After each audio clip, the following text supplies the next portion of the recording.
Republicans in the Midwest, specifically in Wisconsin right now, are starting to panic. And they're panicking because the farmers are turning against Donald Trump. In Wisconsin's 3rd congressional district, there is a very, very tight race right now with incumbent Republican Van Orden, Derrick Van Orden, 3rd-term incumbent. And he's doing so poorly because he is in a rural area with tons of farmers, tons of cattle, tons of dairy, that he's had to call in the big guns. And Donald Trump, of course, is going to the 3rd congressional district to campaign for him, after Robert F. Kennedy Jr. also went there and campaigned for him. And of course, you also had Agriculture Secretary Brooke Rollins go and campaign for Van Orden. So all the big guns in the administration, all the crazy-ass people, heading to Wisconsin's 3rd to try to convince these farmers who are getting slammed with the tariffs.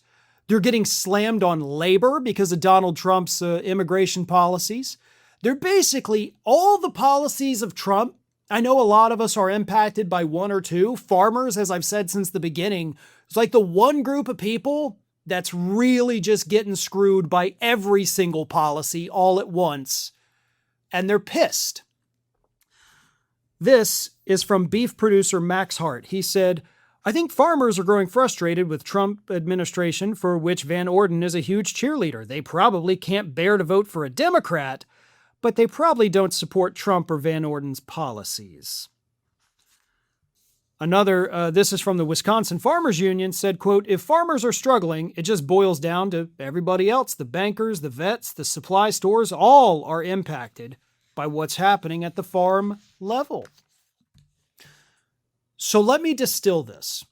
The reason Republicans are freaking out is not because they think all of these, farmers in the rural areas, not just in Wisconsin, but all over the Midwest, they don't think all these people are going to go and vote for Democrats. They don't. And let's be honest, as they pointed out, they're not.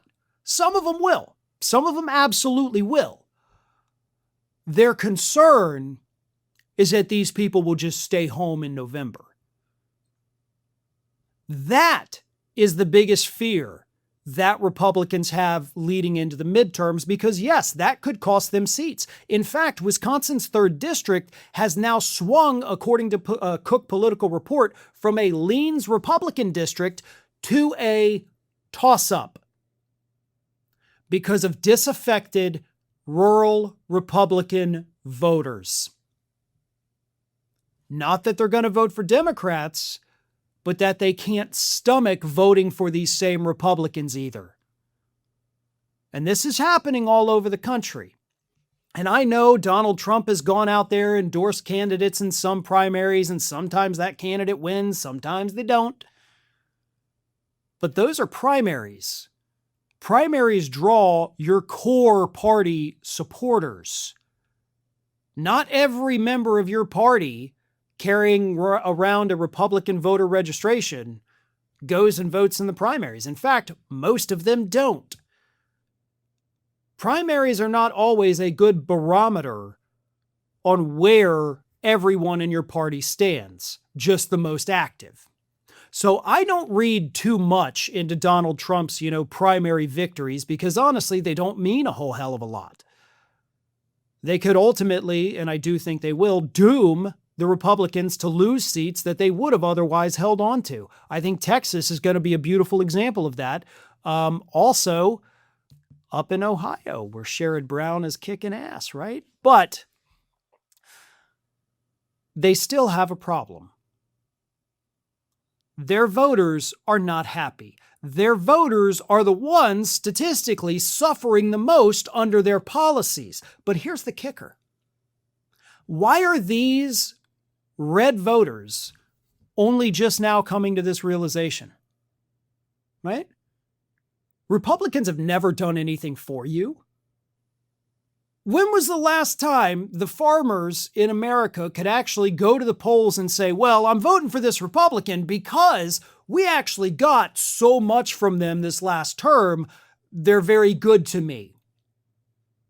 When? I want those farmers, I want those red voters, regardless of occupation, to actually think about that and answer the question honestly. What have these Republicans that you have been voting for 10, 20, 30, 40, 50 years, what have they given you? What have you gotten in return for voting for Republicans? What tangible thing do you have to show for your loyalty? Most of you can't even answer that question because there is no answer. And I really wish voters would spend a little bit more time, again, regardless of where you are, spend a little more time answering that question for yourself and maybe rethink the way you've been voting your entire life. Thanks for watching, and if you are not already subscribed to the channel, please do so, and do not forget to like and comment and share widely among your friends.